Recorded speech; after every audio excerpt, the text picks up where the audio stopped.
بالنسبة للغة الكردية كما قلنا هي لغة آرية، ضمن اللغات الآرية هي لغة هندو أوروبية. طبعا هندو أوروبية ما نقصد به هي المنطقة الممتدة من الهند إلى أوروبا، سميت الهندو أوروبية. أيضا لدينا ضمن الهندو أوروبية لدينا الهندو إيرانية، المنطقة المحصورة ما بين الهند وإيران من ناحية جغرافية. ولدينا ضمن الهندو إيرانية لدينا اللغة الإيرانية. طبعا ما نقصد به الإيرانية يتم تداوله الكل لديه مفهوم من الإيراني يعني الفارسي. لا، الإيراني ليس الفارسي، الإيراني يعني الآري، يعني اللغات الآرية. فضمن اللغات الإيرانية اللغة الكردية. طبعا اللغات الإيرانية تقسم إلى قسمين، جنوبية وشمالية. الشمالية هي اللغة الكردية، والجنوبية اللغة الفارسية. طبعا جذر اللغوي بالنسبة للفرس والكرد هو جذر واحد.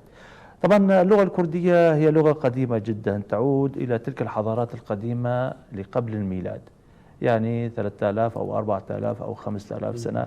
وحتى أحد الكتاب المصريين مأمون الشناوي يقول في كتابه الخاص عن الكرد بأن تاريخ الكرد يعود إلى 7000 سنة قبل الميلاد.